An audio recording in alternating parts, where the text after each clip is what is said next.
is a First Coast News On Your Side special report. Hey, thank you for joining us here on First Coast News Plus. If you've been tuning in to our First Coast News at noon, you saw that there was a press conference involving that viral video released from William McNeil Jr., 22-year-old, who was pulled over February 19th, and it has sparked a lot of controversy here in the area. He was pulled over, and they were saying because he wasn't running his headlights, windshield wipers during inclement weather. I want to bring in Ken Jefferson. He is our crime and safety analyst because, you know, a lot of these lawyers were saying they have some new evidence that came about in this case. So we're taking a look at a specific image that they brought to our attention during this press conference today. And we're talking about attorneys including civil rights attorney Ben Crump and Harry Daniels. Here's a look at that video, Ken, and we kind of want to walk through this a little bit because if you look closely, some people might not quite understand what we're looking at. So explain what we're seeing in this picture here. So from this particular frame, it appears that that officer may be holding a weapon, his service weapon. It's kind of hard to tell because it's not 100% clear, but that's what the attorneys wanted to bring out today with their press conference. Now, this action clearly does not necessarily violate a policy of JSO, but it is of concern of the attorneys, and they'll do what they need to do to argue whatever point they're going to make with this officer holding a gun, if in fact he is holding a gun. Okay, so let's back up a little bit. We are talking about a surveillance video that we've received from the Jacksonville Sheriff's Office from the different perspectives of the different officers involved in this traffic stop. So they're pulling him over because he's not running his windshield wipers in inclement weather. He gets pulled over, says he can't roll his window down, and asks for a supervisor. It then turns into them bashing the window in. He gets punched in the face, and that's what a lot of people are saying is probably the wrong move here. Yeah, initially they say that he didn't have his headlights on in inclement weather, and you're required to have them on if it's raining. And when he's pulled over and he asks why he's pulled over, the officer tells him, you don't have your headlights on, it's inclement weather. And McNeil says, it's not raining, I don't need to have my headlights on. So then the officer asks for his driver's license, registration, and proof of insurance. Clearly McNeil disagreed with the stop. He wanted to discuss it. He asked for a supervisor. Supervisor could come, but he's not going to override the officer unless the officer is wrong in that case. So, but he wanted a supervisor, and when he did not give up his registration, proof of insurance to the officer, he slammed his door and locked it as the officer walked closely. And at that point, the officer calls for backup. As you can see, there are several officers there to call for backup.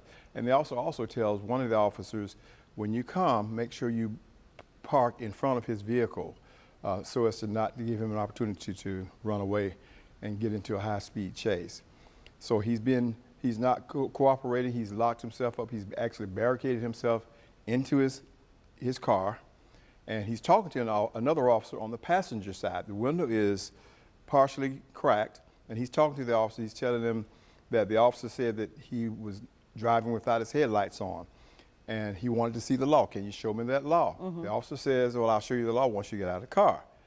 And he says, I want a supervisor. And at that point, the officer that he's talking to on the passenger side tells the other officer on the driver's side, go ahead and crack the window, do it. He cracks the window.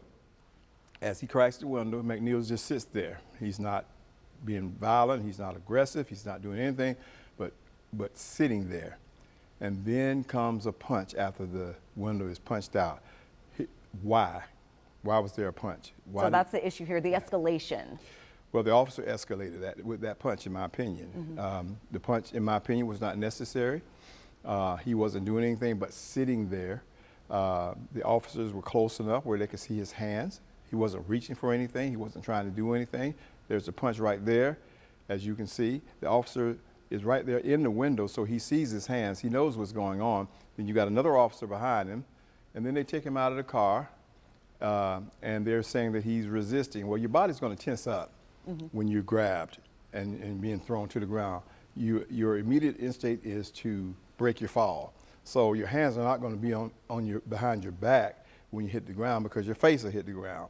So the natural instinct is to brace yourself for a fall. And he wasn't getting his hands behind him quick enough, so they were aggressive with him to do that.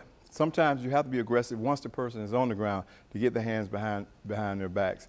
And so with the information that Attorney Crump has revealed today shows a different perspective of the nature of how these officers handled this call. And we do want to mention, Sheriff T.K. Waters did mention that there is an internal investigation going on in this case, and Officer Bowers, which is the one that you see punching McNeil Jr., is on leave pending this internal investigation. But the state attorney's office says no criminal action.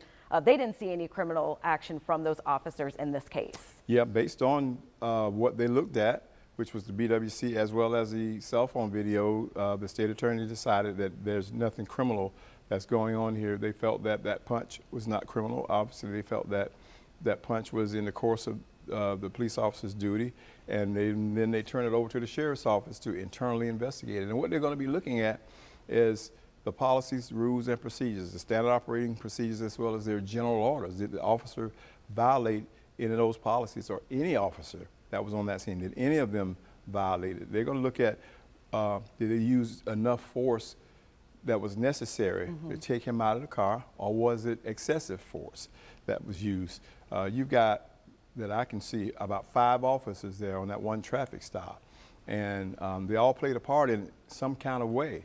So they're going to have to interview and talk to every single officer that was there. They're going to have to write out, put a synopsis on what their actions were while they were there, and so on. And as we continue to get a look at these different angles of the video, we have the cell phone video from inside the car. We have the body-worn cam video from many of the different officers on scene. We want to kind of focus in on one of the photos that, Attorney Crump had mentioned during the press conference today. If you guys can pull up the one with the officer, they say pulling a gun during this traffic stop. Can you kind of run us through this? Because I know at first glance, some folks might think that the barrel is right here. No, that's not a barrel. That's a backdrop. Looks like a fence of some sort. If you concentrate on this area here, where his hand is, his hand is up almost to his chest, to his chin, actually, and it appears that he may be holding a weapon this way. Well, when you're taught in the academy, you don't hold a weapon that way. You hold a weapon. You brace it with your weak hand, and you hold it with your strong hand, and you keep your index finger extended outside of the trigger guard until you're ready to use it. When you're ready to use it, you just slip it in the trigger guard and you pull the trigger.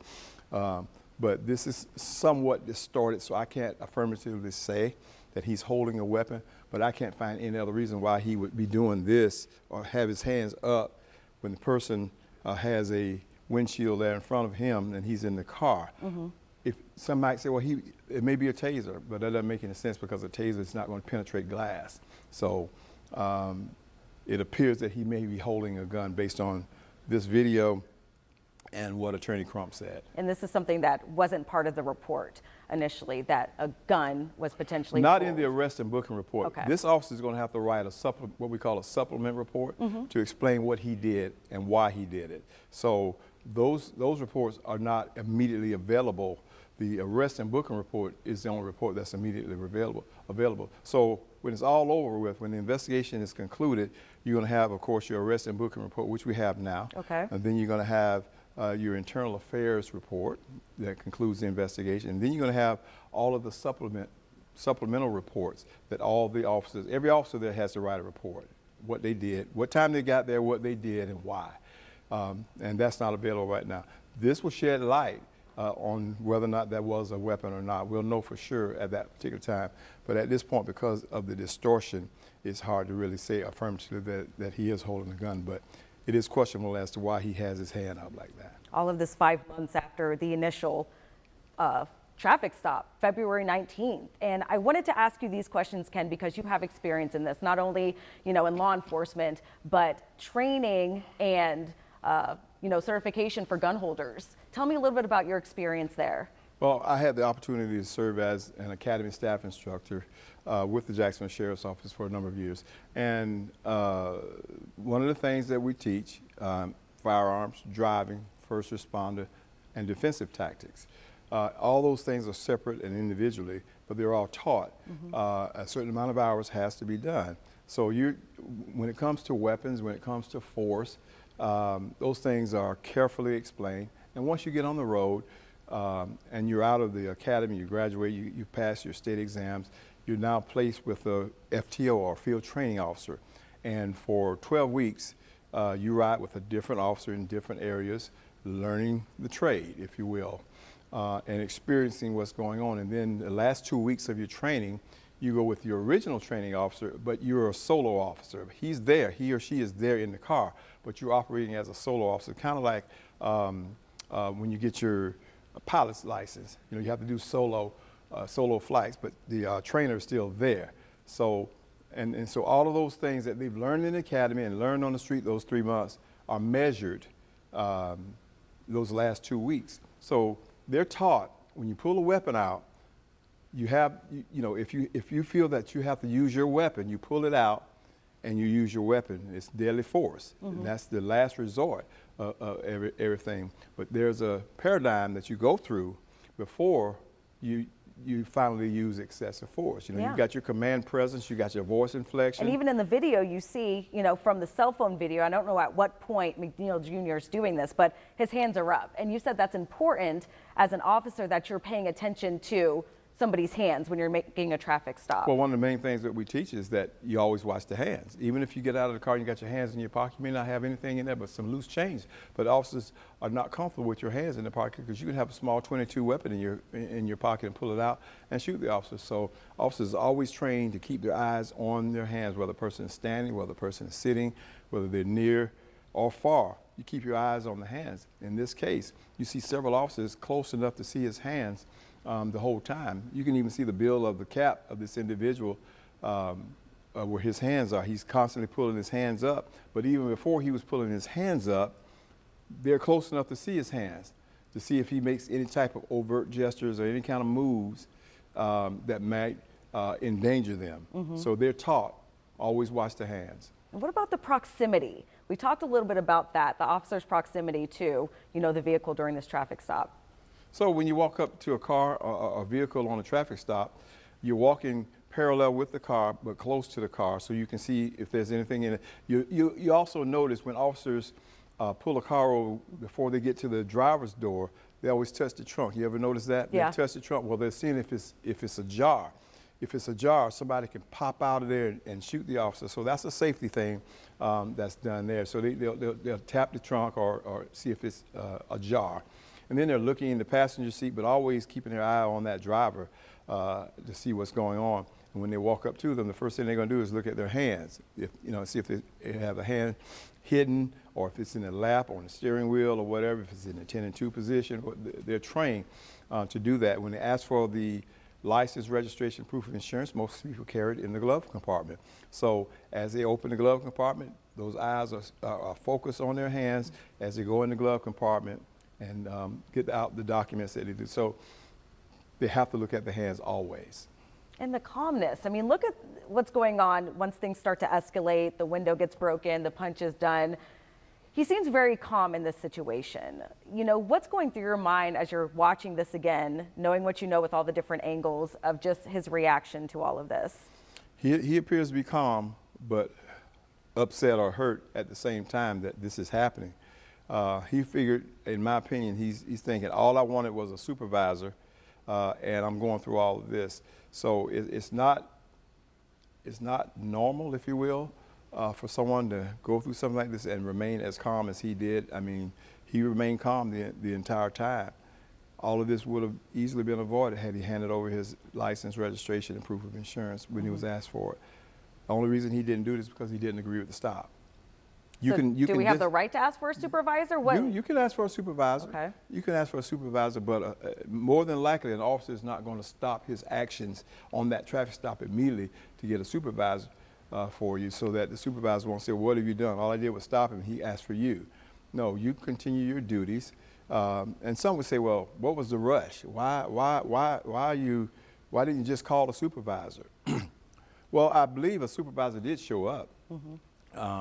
But of course, the actions is still going on as well. But had he told the officer that his window was broken, that's why he opened the door. and talk to the officer. His mistake was he slammed the door and locked it and barricaded himself inside, as opposed to, even if he did that, crack your window, give them the information that they're asking for, and let the traffic stop continue. You don't have to have your window all the way down. Okay. Hand it out to the officer. You can talk to y'all. You all can converse through the cracked window. Let all that happen. We wouldn't have all this. And another thing I noticed watching the video and the different perspectives we have from the different body cam videos, there was an initial cruiser that came to the back, and then when they called for backup, there was another one that kind of barricaded him front and back. Is that typical during a traffic stop like this? The first police car that you're talking about was the officer that stopped him, that was behind him. And when he called for backup, he basically said he has a non-compliant subject. When you come, park in front of him so that we won't get into a high-speed chase, because he could drive off and it can get into a high-speed chase. So that was the reason for that.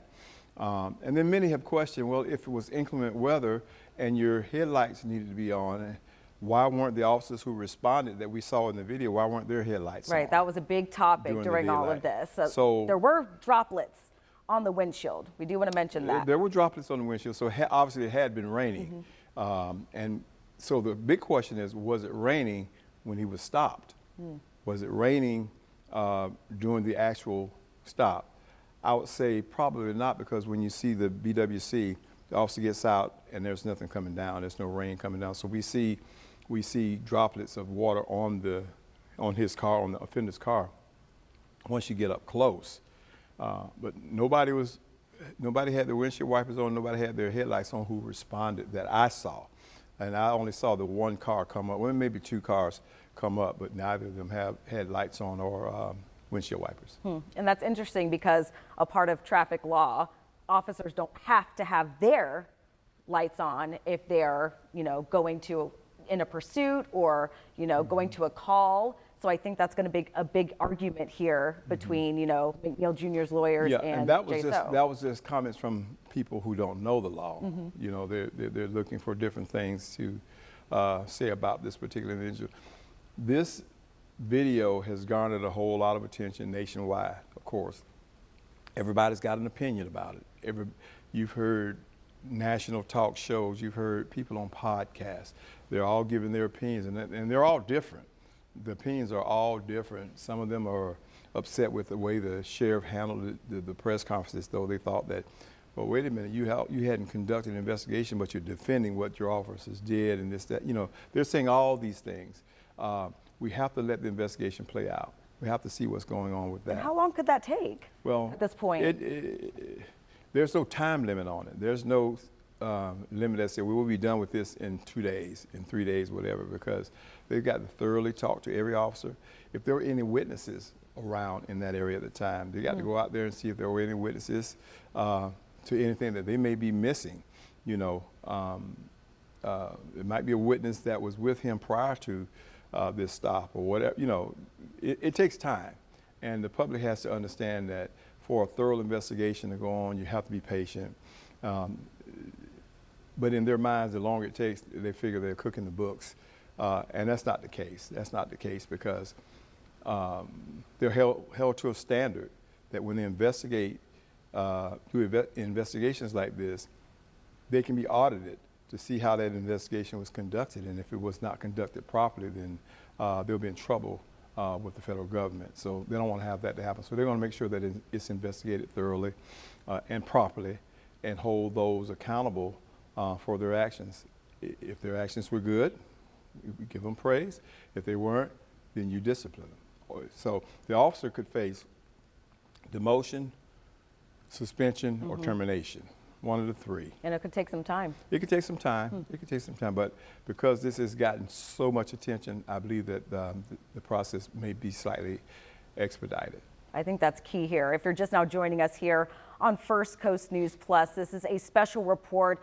We just earlier this morning got another press conference from civil rights attorney Ben Crump regarding that viral video about that JSO traffic stop that happened back in February. I'm here joined by our crime and safety analyst, Ken Jefferson, with a lot of experience with all of this. One of the key things that Crump brought up during that press conference, and I want to see if we can bring that photo, was new evidence that they called that they got showing an officer potentially holding a weapon.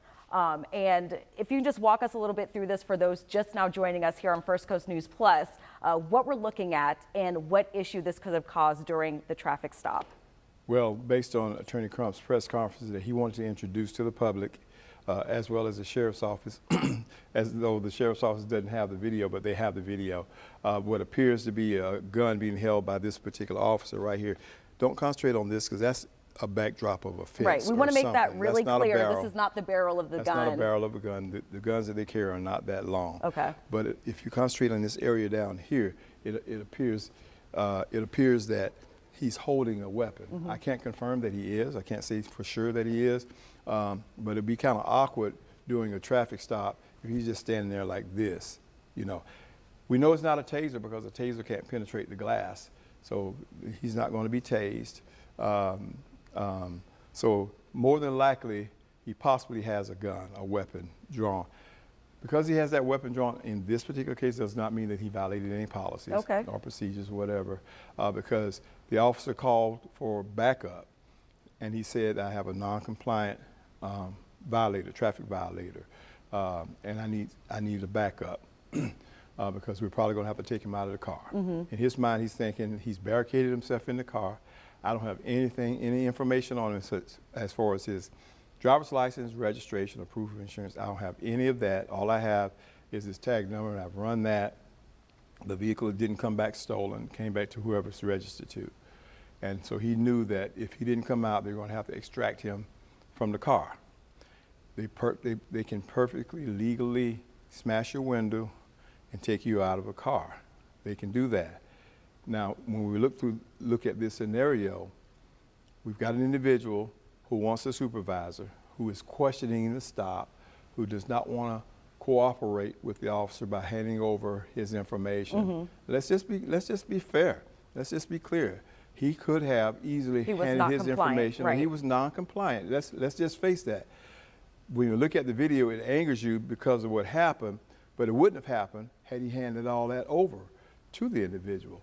So the officer realized that I've got a barricaded suspect. Mm-hmm. He's locked himself in the car.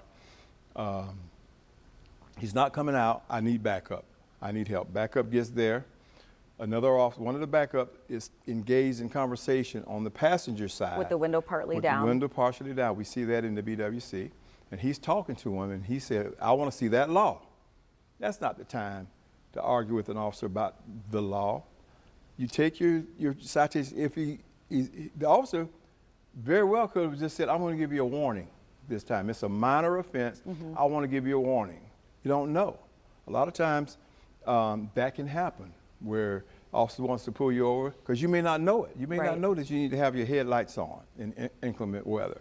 But it didn't get that far because he didn't give his information. He wanted to argue about the law at that particular time. So he's talking to the officer on the passenger side, and he's telling the officer what happened leading up to what we see on the video. Things escalate. And things escalate from there. So, this latest press conference, nothing has been filed officially, according to Ben Crump, his attorney, but he's saying they do plan to file a lawsuit. Okay. So what's next?